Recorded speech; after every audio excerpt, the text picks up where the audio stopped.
I came home to celebrate my promotion. My mother's bedroom door was locked. Dust covered the handle, and everyone in my family pretended she was just out shopping. I'm Sarah Mitchell, and I'm about to tell you the most horrifying thing a family can do to one of their own. Because 2 months before I walked through that door, my mother died, and not a single person told me. Not my father, not my brothers, not my sister. They buried her, divided her jewelry, drained her bank account, and when I finally came home, they smiled at me like nothing had happened. You're probably thinking, that's impossible. Someone would have called. Someone would have said something. That's what I thought too. But here's the thing about betrayal. It doesn't announce itself. It hides. It smiles. It hugs you at the door and asks how your flight was. I was living 4 hours away in Chicago, working 60-hour weeks as a project manager. My mother and I talked every Sunday, every single Sunday. For 3 years, we never missed one call, until 5 weeks before I came home. That's when the excuses started. Mom's at a church event. She's resting. She'll call you back. She's visiting Aunt Linda. Lie after lie after lie. And I believed them, because why wouldn't I? These were my family, my blood, the people who were supposed to protect me. But when I walked into that house and saw my brother wearing my mother's wedding ring on a chain around his neck, everything started to unravel. Stick with me, because what I discovered didn't just destroy my family, it exposed a level of greed and cruelty I didn't think was possible. And by the end, I made sure everyone knew exactly what they'd done. Let me take you back to the moment I knew something was wrong. It was a Tuesday in late September. I'd just closed a massive deal at work, something I'd been chasing for 8 months.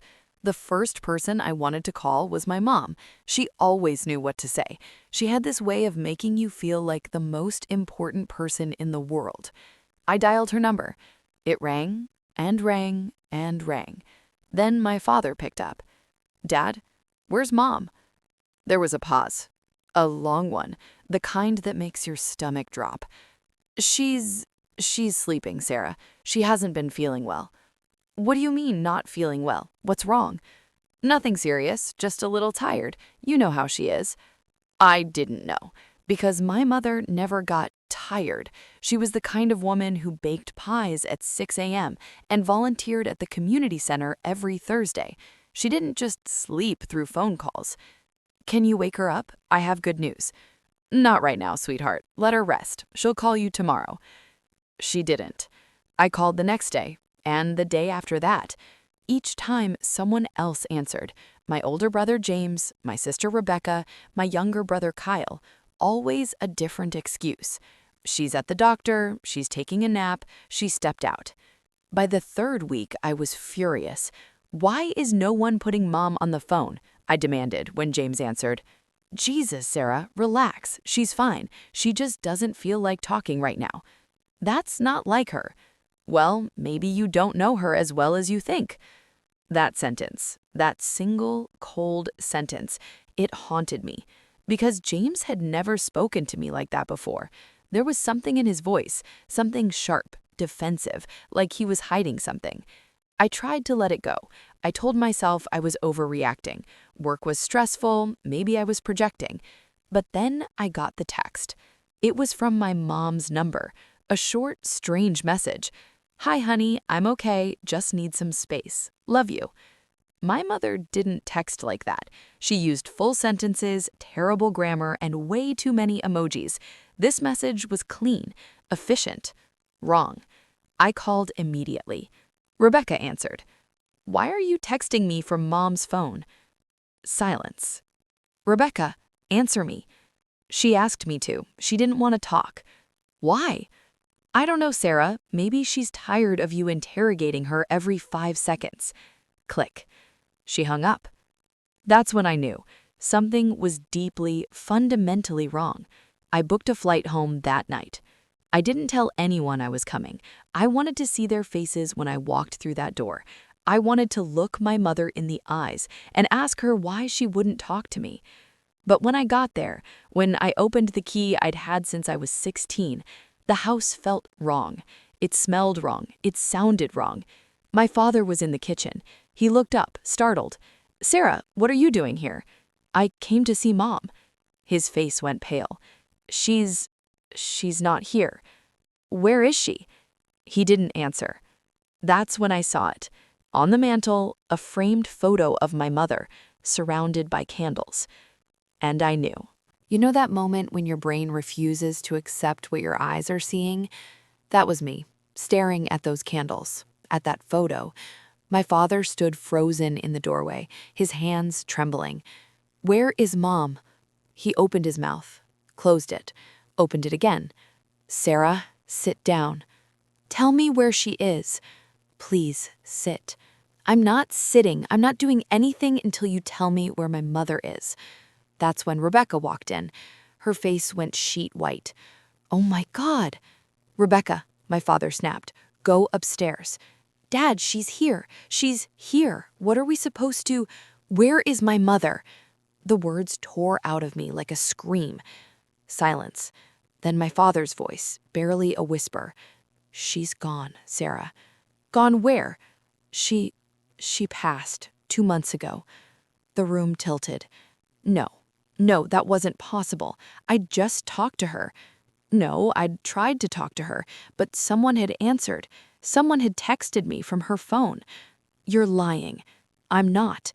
"You're lying. I was just talking to—" "You were talking to us," Rebecca said quietly. "We were answering her phone. We were texting you. We didn't know how to tell you." I stared at her, at my father, at the candles still flickering on the mantel. "You didn't know how to tell me? You didn't know how to pick up the phone and say, 'Sarah, Mom died'? It wasn't that simple." "It's exactly that simple." My voice cracked. "She was my mother. She was my mother, and you let me go 2 months thinking she was alive." My father stepped forward, hands raised like I was a wild animal. "We were going to tell you. We didn't want to do it over the phone. We wanted to wait until you came home. So you lied for 2 months. You lied. We were protecting you." That word, protecting. I laughed, a bitter, broken sound. Protecting me? From what? From saying goodbye? From being at her funeral? Rebecca's eyes darted away. "There was a funeral, wasn't there?" Silence. "Rebecca, was there a funeral?" "It was small," she whispered. "How small?" "Just family." "I'm family.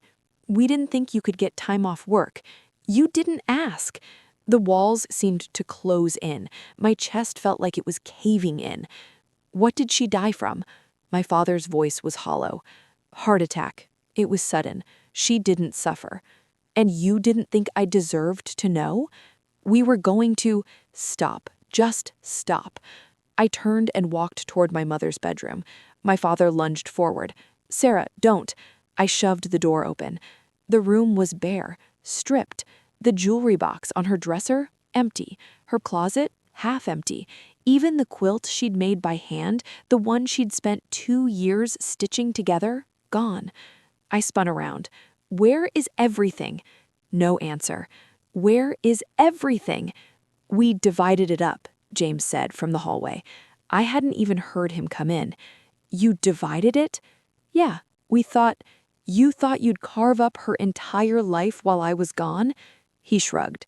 "You weren't here." And that's when I understood. They didn't hide her death to protect me. They hid it so they could take everything before I got home. I didn't cry. Not yet. Crying would come later, in the dark, when I was alone. But in that moment, standing in my mother's gutted bedroom, I felt something colder than grief. Rage. I walked past James without a word, down the hallway, into the living room where my father and Rebecca stood like deer in headlights. "I want to see the death certificate." My father blinked. "What?" "The death certificate. Hospital records, funeral documents. I want to see all of it." "Sarah, this isn't the time." "It's exactly the time. Show me." He hesitated, then nodded slowly. "I'll get them." He disappeared into his office. Rebecca stood there, arms crossed, not meeting my eyes. "You really didn't think I deserved to know?" I asked quietly. She flinched. "It wasn't like that." Then what was it like? It was complicated. Complicated. You don't understand, Sarah. You weren't here. You were off living your life in Chicago while the rest of us had to deal with everything. The hospital bills, the funeral costs, the house. It was chaos. So you decided to lie? We decided to handle it. By stealing her jewelry? Her face hardened. We didn't steal anything. We're her children. We have just as much right to her things as you do. I wasn't even told she was dead. And whose fault is that? James said from the doorway. You're the one who moved away. You're the one who chose your fancy job over family. I turned to face him. He was leaning against the wall, arms crossed, that same smug expression he'd had since we were kids. I moved for work. I called every week. I visited every holiday. Yeah, for like 2 days at a time. That doesn't give you the right to erase me from her death. No one erased you. You buried her without me. You sold her things. You lied to my face for 2 months. My father returned, holding a manila folder. He handed it to me without a word. I opened it. Death certificate. Cause of death, myocardial infarction. Date, July 14th. 2 months ago, just like he said. Hospital admission records. She'd been brought in unconscious, pronounced dead within an hour. And then the funeral bill. I stared at the number. This is it? This is what the funeral cost? My father nodded. It's barely $3,000. That's nothing. I could have paid for this twice over. Why didn't you call me? We didn't want to burden you. Stop lying. I slammed the folder onto the table. You didn't call me because you wanted to keep everything for yourselves. Admit it. Rebecca's jaw tightened. That's not true. Then where's her savings account? Silence. She had $40,000 in savings. I know because she told me last year. She was saving it for emergencies. Where is it? We used it. For what? For the funeral, for the house, for bills. The funeral cost $3,000. Where's the other $37,000? No one answered. I felt my hands shaking. You stole it. You stole everything. We didn't steal. What would you call it? James stepped forward, his voice low and dangerous. I'd call it taking what's ours. She was our mother too, Sarah. Just because you're the golden child doesn't mean you get everything. I don't want everything. I wanted to say goodbye. Well, you're too late. That was it. The final thread snapped. I looked at all of them. My father, my sister, my brother. Strangers wearing familiar faces. Fine, I said quietly. If that's how you want to play this, then fine. I kicked up the folder. I'm taking this. Sarah, and I'm going to find out exactly what you did with her money. And when I do, I met James's eyes. You're going to regret every lie you told. I walked out of that house with the folder clutched in my hands and no idea where to go. I sat in my rental car for 20 minutes, staring at nothing. My phone buzzed. A text from Rebecca. Don't do this, please. It's not what you think. I deleted it. Then another from James. If you try to cause trouble, you'll regret it. I blocked him. I started the car, but I didn't drive away. I couldn't because something was eating at me. If my mother had died 2 months ago, the neighbors had to know. This was a small town, the kind of place where everyone knows everyone's business. So why hadn't anyone told me? I got out of the car and walked across the street to Mrs. Brennan's house. She'd lived there for 30 years. She and my mother used to have coffee every Saturday morning. I knocked. She opened the door, and the moment she saw me, her face crumpled. Oh, Sarah. Oh, honey. She pulled me into a hug, and that's when the tears finally came. I sobbed into her shoulder like a child. I'm so sorry, she whispered. I'm so, so sorry. We sat on her porch, and she brought me tea I didn't drink. Why didn't you call me? I asked. She looked down at her hands. I wanted to. God, I wanted to. But your father came over the day after it happened and told all of us, everyone on the block, that you knew. He said you couldn't get time off work. He said you'd be coming later for a private memorial. He lied. I know that now. Did anyone question it? Some of us thought it was strange, but we didn't want to intrude. We thought maybe you and your family had an arrangement. An arrangement. I laughed bitterly. Yeah, the arrangement was to keep me in the dark so they could rob her blind. Mrs. Brennan's eyes widened. What? I told her everything. The empty bedroom, the missing jewelry, the savings account. Her expression shifted from shock to disgust. That's evil. I know. Your mother loved you more than anything, Sarah. She talked about you all the time, about how proud she was, how hard you worked. Hearing that broke something inside me. Did she say anything before she died? Anything about me? Mrs. Brennan hesitated. What? What is it? She came to see me the day before it happened. She seemed worried. About what? She didn't say exactly, but she mentioned your brothers, said they'd been pressuring her about money, asking her to co-sign loans, to help with bills. Did she? She said no. She told them that money was for emergencies, for you if you ever needed it. My chest tightened. She was saving it for me? She wanted to make sure you were taken care of. She didn't trust them. And they knew that? Mrs. Brennan nodded slowly. I think so. A horrible thought crept into my mind. Mrs. Brennan, do you think they? What? Do you think they had something to do with her death? She stared at me. You don't mean... I don't know, but the timing is awfully convenient, isn't it? She refuses to give the money, and then suddenly she has a heart attack. Sarah, that's a serious accusation. I know. Do you have any proof? Not yet, but I was going to find it.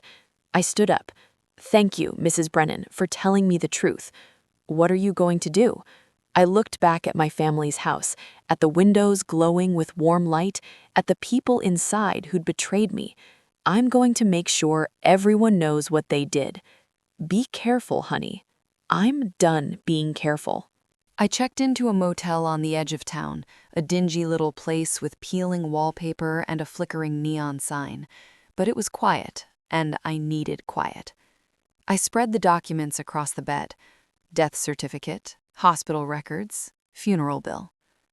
Something wasn't adding up. The hospital records said my mother was brought in at 11:43 p.m. on July 13th, pronounced dead at 12:17 a.m. on July 14th. But who called the ambulance? I flipped through the pages. There, a notation in the corner. Caller, James Mitchell. Relation, son. James had been there. He'd found her. I grabbed my phone and dialed the hospital. It took 3 transfers before I reached someone in medical records. Hi, I'm calling about a patient who passed away in July, Margaret Mitchell. Are you a family member? Yes, I'm her daughter. I'll need to verify your identity. I gave her my information, date of birth, social security number, mother's maiden name. Finally, she said, Okay, Miss Mitchell, what do you need? I want to know who was with her when she came in. Let me check. A pause, the sound of typing. It says here she was brought in by her son, James Mitchell. He was the only one with her. Was she conscious? No, according to the notes, she was unresponsive when she arrived. They attempted resuscitation, but her heart had already stopped. How long had she been unconscious before the ambulance was called? I don't have that information. Can you find it? That would be something the paramedics would know. You'd have to contact the county EMT services. Okay, one more question. Did the hospital run any tests? Toxicology, autopsy? No, autopsy was not performed. The cause of death was determined to be natural, cardiac arrest. But did anyone ask for an autopsy? I don't see any record of that. Why not? If the attending physician determines the death is natural and the family doesn't request further investigation, there's no reason to perform one. But what if the family was hiding something? She paused. Miss Mitchell, are you suggesting... I'm not suggesting anything. I'm just asking questions. If you suspect foul play, you should contact the police. Yeah, maybe I will. I hung up. Foul play. Was that what this was? I pulled up Google and started searching. How long can someone survive after a heart attack without help? Answer, it depends. But if someone doesn't call 911 immediately, survival rates plummet. What if James hadn't called right away? What if he'd waited, watched, let her die? No, that was too dark, too monstrous. But then I remembered his face when I confronted him, the coldness, the entitlement. You weren't here. You chose your fancy job over family. He resented me, maybe enough to... My phone buzzed. Unknown number. I answered. Hello? Sarah? I froze. I knew that voice. Kyle? My younger brother, the quiet one, the one who'd barely said a word since I got home. Kyle, where are you? I'm at a friend's house. His voice was shaking. I need to talk to you. Okay, talk. Not over the phone. Can you meet me? Where? There's a diner on Route 9, Mel's place. Can you be there in an hour? Why? What's going on? I can't say right now. Just, please, come alone. Kyle, please, Sarah, I'm trying to help you. The line go dead. I stared at the phone. Kyle wanted to help me, which meant he knew something, something the others didn't want me to know. I grabbed my keys. Mel's Place was a 24-hour diner that looked like it hadn't been updated since 1987. Red vinyl booths, checkered floors, a jukebox in the corner that probably didn't work. Kyle was sitting in the back booth, hunched over a cup of coffee. He looked terrible, dark circles under his eyes, his hands trembling. I slid into the seat across from him. What's going on? He glanced toward the door. Did anyone follow you? No. Kyle, you're scaring me. What is this about? He took a shaky breath. I should have told you when you first got home. I should have called you the day it happened. But I was scared.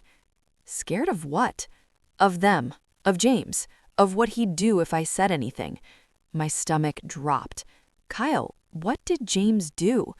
He looked up at me, and I saw tears in his eyes. He let her die, Sarah. The words hit me like a punch to the chest. What? The night Mom had the heart attack, I was there. I was upstairs, in my room. I heard her call out. She sounded scared. I ran downstairs, and she was on the kitchen floor, clutching her chest. Where was James? He was standing there, just standing there, staring at her. What do you mean, standing there? I yelled at him to call 911, but he didn't move. He just stood there, watching her. And she was gasping, Sarah. She was begging him to help her, and he didn't. I felt like I was going to be sick. How long? I whispered. I don't know, 5 minutes, 10? It felt like forever. Finally, I grabbed my phone and tried to call, but he knocked it out of my hand. He said, wait. I asked him what the hell he was doing, and he said, just wait. Oh my God. I didn't know what to do. I was panicking. I thought maybe he knew something I didn't. Maybe he thought it wasn't serious. But then she stopped moving, and he finally picked up the phone and called 911. He waited until she was already dead? Kyle nodded, tears streaming down his face. I think so. And when the paramedics got there, he lied. He told them he'd just found her like that he'd called right away. And you didn't say anything? I tried. I pulled him aside after they took her away and asked him why he didn't help her, and he grabbed me by the throat and told me if I ever said a word, he'd make sure I regretted it. He threatened you. Yeah, and he meant it, Sarah. You know how he is. I did. James had always been the enforcer, the one who made sure everyone stayed in line. When we were kids, he'd twisted my arm behind my back once for telling Mom he'd skipped school. He didn't let go until I promised not to tell anyone. He was capable of violence, I knew that. But murder? Kyle, do you realize what you're saying? You're saying he killed her. I'm saying he let her die, and I think he did it on purpose. Why? Because of the money, he'd been fighting with her about it for months. He wanted her to give him $20,000 to pay off his debts. She refused, said he needed to handle his own problems. So he killed her? I don't know if he planned it, but when it happened, he saw an opportunity, and he took it. I sat back, my mind racing. Why are you telling me this now? Because I can't live with it anymore, and because you're the only one who'll do something about it. What do you want me to do? Expose him, make sure everyone knows. Kyle, if I do that, he'll come after you. I don't care. His voice hardened. I can't protect him anymore. I reached across the table and took his hand. Okay, we'll do this together. I didn't sleep that night. I sat in that motel room, piecing together everything I knew. James had been alone with my mother when she had the heart attack. He'd delayed calling 911. He'd threatened Kyle into silence. He'd stolen her money. He'd hidden her death from me. And now I had to prove it. But how? An autopsy was off the table. She'd already been cremated. The hospital records showed a natural cause of death. There was no physical evidence. All I had was Kyle's testimony. Would that be enough? I called a lawyer the next morning, a woman named Diane Harper who specialized in estate disputes. Miss Mitchell, I'll be honest with you, she said after I explained everything. This is going to be very difficult to prove. Without an autopsy or a formal investigation, it's your brother's word against James. And even if Kyle testifies, there's no guarantee anyone will believe him. So what can I do? You can file a civil suit, claim that James and the others misappropriated your mother's assets. That's easier to prove, especially if you can show they withdrew money or sold property without your knowledge. Will that get me justice? It'll get you some of your mother's money back. As for justice, that's a different question. What if I go to the police? You can file a report, but without hard evidence, they're unlikely to open a criminal investigation. I hung up, frustrated. Civil suit, police report, none of it felt like enough. But then I remembered something Mrs. Brennan had said. Your mother loved you more than anything. She talked about you all the time. My mother had been a part of this community for 40 years. She'd volunteered at the church. She'd organized fundraisers. Everyone knew her. And everyone thought I'd abandoned her, because that's what James and Rebecca and my father had told them. But what if I told them the truth? What if I exposed exactly what they'd done? Not in a courtroom, but in front of everyone who mattered. I opened my laptop and started writing. Not a legal document, not a police report. A letter. To the church, to the community center, to every neighbor, every friend, every person who'd known my mother. I told them everything. The lies, the theft, the way they'd hidden her death. And I told them about Kyle, about what he'd witnessed. I didn't accuse James of murder. That would be libel without proof. But I painted a picture, a detailed, damning picture of a family that had chosen greed over love. When I finished, it was 12 pages long. I printed copies, dozens of them, and then I drove to the church. The Sunday service was about to start. Cars were pulling into the parking lot, families in their best clothes. My father's car was there, Rebecca's, James's. I stood at the entrance with a stack of letters in my hands. People started to notice me. Whispers spread. Mrs. Brennan was the first to approach. Sarah, what are you doing? I handed her a letter. Read this and pass it on. She looked at it, confused, then started reading. Her face went pale. One by one, I handed out the letters, to neighbors, to church members, to people I'd known my entire life. Some looked at me with pity, others with shock. And then I saw him, James, standing at the church doors staring at me. I walked up to him and handed him a letter. What the hell is this? He hissed. The truth. You're insane. No, I'm done being silent. He grabbed my arm. You're going to regret this. Let go of me. Sarah, let go. People were watching now. Phones were out. He released me, his face twisted with rage. I walked away. my heart pounding. The truth was out, and there was no taking it back. By Monday morning, the entire town knew. My phone exploded with messages, some supportive, some furious. Rebecca called me 17 times. I didn't answer. My father left a voicemail. "Sarah, please, let's talk about this. You're tearing this family apart." I deleted it. James sent a single text, "You're dead to me." I didn't respond. But the worst message came from someone I didn't expect. Aunt Linda, my mother's sister. "How could you do this? Your mother would be ashamed." That one hurt, because maybe she was right. Maybe my mother would have wanted me to forgive them, to keep the family together. But she also would have wanted the truth. I met with Diane Harper again. She'd seen the letter. It had been forwarded to her by someone at the church. "Bold move," she said. "Risky, but bold. Is it going to help? In court? Maybe. Public opinion can put pressure on your siblings to settle, but you've also made yourself a target. They could sue you for defamation. Let them. You're sure about this?" "I'm sure." She nodded. "All right, let's file the civil suit. I'll start with the estate. Prove they liquidated assets without your knowledge or consent. If we can establish a pattern of deception, the judge may rule in your favor. How long will it take?" "Months, maybe longer. Are you prepared for that?" I thought about my mother. About the 2 months I'd spent believing she was alive, while they'd already buried her. Yeah, I'm prepared. But preparing for a fight and surviving it are two different things. The next week was hell. Someone slashed my rental car's tires. I got threatening phone calls from numbers I didn't recognize.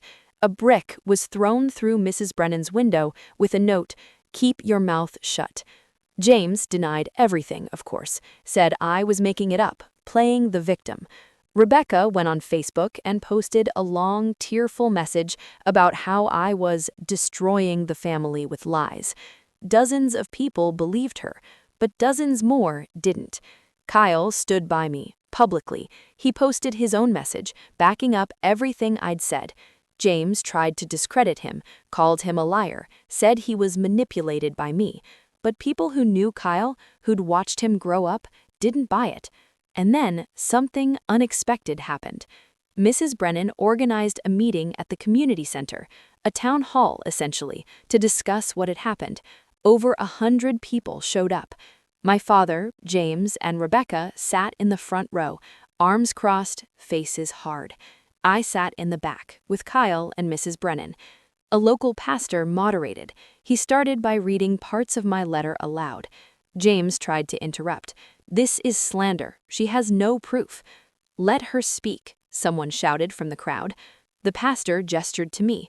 "Sarah, would you like to say something?" I stood up, my legs shaking. I didn't come here to destroy my family. I came here because I was lied to, because my mother died and no one told me, because by the time I found out, everything she owned had been taken, and when I asked why, I was told it was because I wasn't here, because I didn't matter. My voice cracked. I loved my mother, and I deserved to say goodbye. That's all I wanted, and they took that from me. Silence.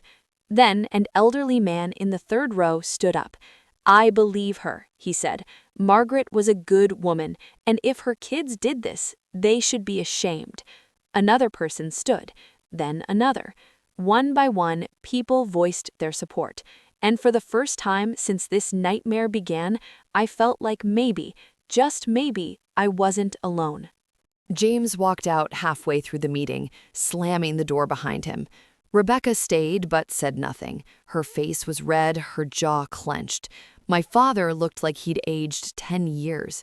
When the meeting ended, people came up to me, hugged me, told me they were sorry. Mrs. Brennan squeezed my hand. "You did the right thing." "Did I?" "Yes, your mother would be proud." I wanted to believe that. But that night, alone in the motel, I felt the weight of everything crushing down on me. What was I even fighting for anymore? My mother was gone. The money didn't matter. The jewelry didn't matter.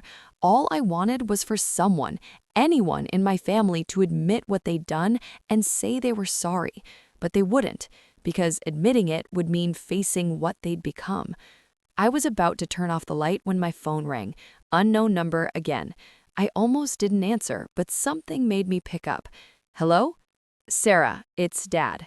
I froze. Don't hang up, he said quickly.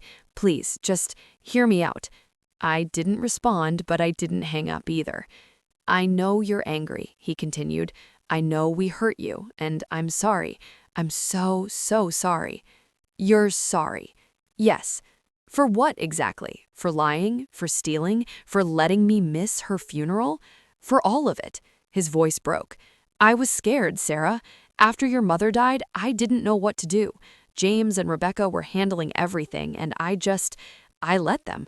I should have stood up to them. I should have called you, but I didn't, and I'll regret that for the rest of my life.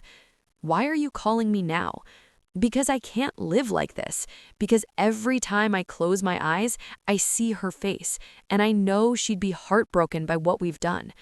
Then tell the truth. I will. I'll testify. I'll tell the judge everything. What about James? Silence. Dad, what about James? He's my son, Sarah. And I'm your daughter. I know. So choose. It's not that simple. It is. You either tell the truth or you don't. There's no middle ground. He was quiet for a long time. I'll think about it, he finally said. Don't think too long. I hung up. 2 days later, Diane called me. Your father's lawyer reached out. He wants to settle. Settle? He's offering to return a portion of your mother's assets, specifically $15,000 and some of her personal belongings. That's not even half of what they took. I know, but it's something. And if he's willing to cooperate, we can use his testimony to build a stronger case against James and Rebecca. What do you think I should do? That's your call, but if you take the settlement, it'll make it harder to pursue the others. You'll have to decide what matters more, getting some of your mother's things back or holding everyone accountable. I thought about Kyle, about the fear in his eyes when he told me what James had done. I thought about the town hall, about the people who'd stood up for me. I thought about my mother. No settlement, I said. I want everything, and I want them to admit what they did. That's going to be a fight. Good, I'm ready. But I wasn't ready for what happened next, because 2 days after I rejected the settlement, James filed a countersuit against me for defamation, harassment, and emotional distress. He was claiming I'd slandered him, destroyed his reputation, caused him psychological harm, and he was asking for $100,000 in damages. Diane called me, furious. This is a scare tactic. He's trying to bleed you dry with legal fees. Will it work? Only if you let it. Then I won't. But inside, I was terrified. The countersuit changed everything. Suddenly, I wasn't just fighting for my mother's estate. I was fighting to protect myself. James's lawyer was aggressive. They demanded depositions, financial records, character witnesses. They painted me as a bitter, estranged daughter who'd abandoned her family and was now lashing out. And some people believed it. I lost friends. People I'd known for years stopped returning my calls. But others doubled down. Kyle gave a deposition. He told the lawyer everything he'd told me, about the night my mother died, about James's delay in calling 911, about the threats. James's lawyer tried to discredit him, called him mentally unstable, said he was being manipulated. But Kyle didn't budge. Mrs. Brennan testified too. She told the court about my mother's concerns in the days before her death, about the pressure from James and Rebecca. And then Diane dropped a bombshell. We subpoenaed the phone records, she told me. Your mother's phone, James's phone, Rebecca's phone. And we found something interesting. What? Text messages from the week before your mother died. James was texting Rebecca about your mother's savings. He said, if we don't get that money now, Sarah's going to take everything when she gets back. My blood ran cold. He was planning this. It looks that way. And there's more. 2 days before your mother died, Rebecca texted him, "What if we just don't tell her? She'll never know." Oh my God. This proves premeditation. They were planning to cut you out before your mother even died. Can we use this in court? Absolutely. For the first time in weeks, I felt a spark of hope. But James wasn't done. His next move was even more vicious. He leaked my work emails to a local blogger, someone who ran a gossipy website about town drama. The emails were taken out of context, messages where I'd vented about my family, complained about visits home, joked about how exhausting it was to deal with them. The blogger spun it into a narrative. Ungrateful daughter trashes family online, then cries victim. The post went viral in our town. I was destroyed on social media, called selfish, entitled, a liar. Someone spray painted fake on my motel room door. I broke down that night, called Diane, sobbing. I can't do this anymore. I can't. Yes, you can.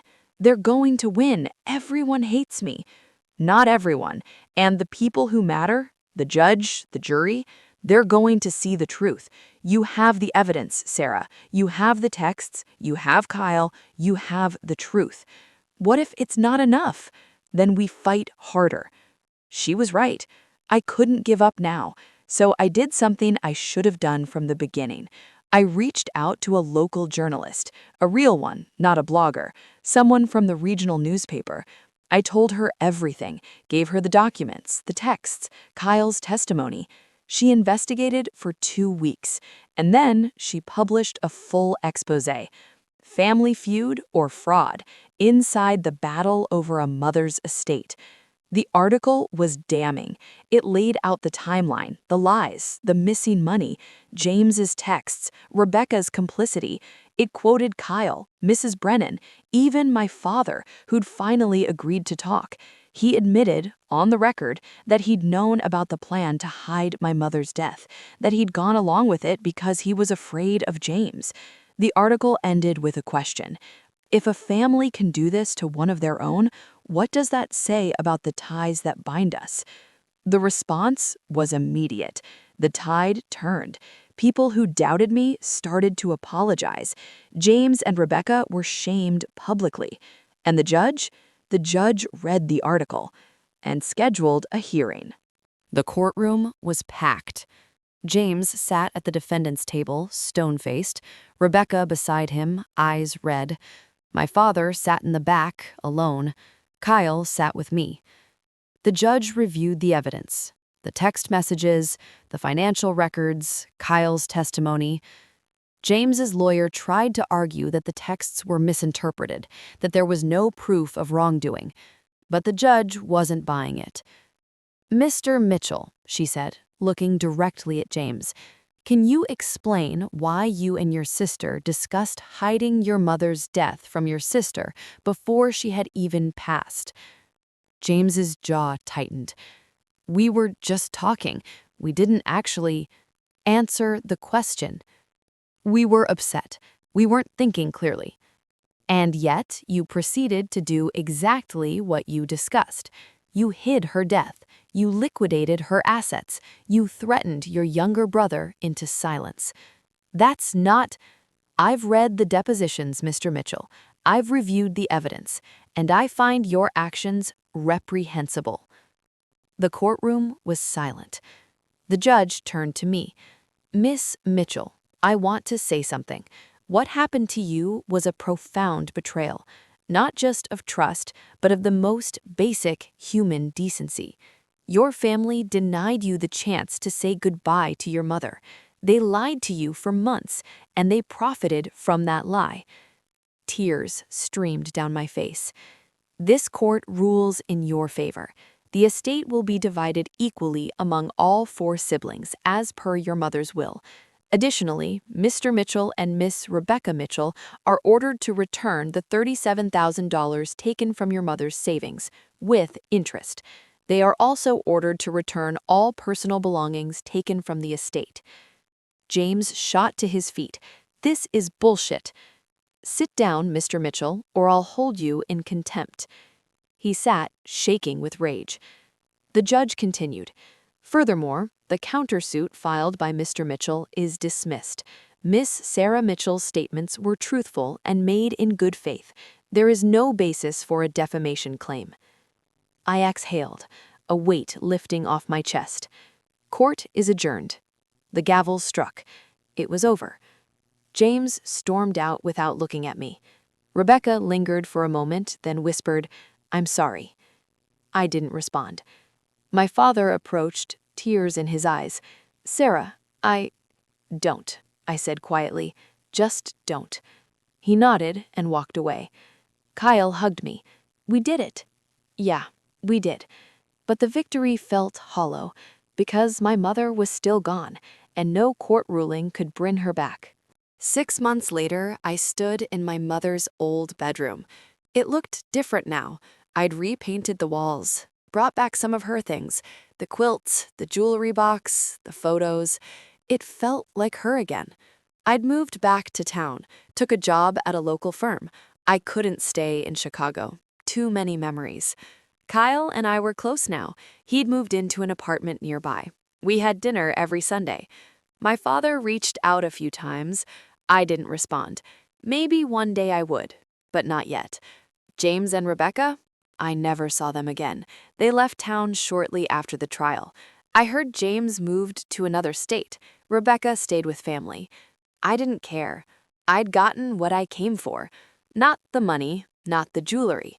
The truth. And the knowledge that my mother would have been proud. I visit her grave every week, talk to her, tell her about my life. I think she hears me, and I think she knows I've fought for her. If you've made it this far, thank you for listening to my story. I know it was heavy. I know it was painful, but I shared it because I want you to know something. You don't have to accept betrayal. You don't have to stay silent. If someone wrongs you, especially family, you have the right to speak up, to fight back, to demand the truth. It won't be easy. People will doubt you. They'll try to tear you down. But if you stand firm, if you hold on to what's right, you can win. So here's my question for you. Have you ever been betrayed by someone you trusted? How did you handle it?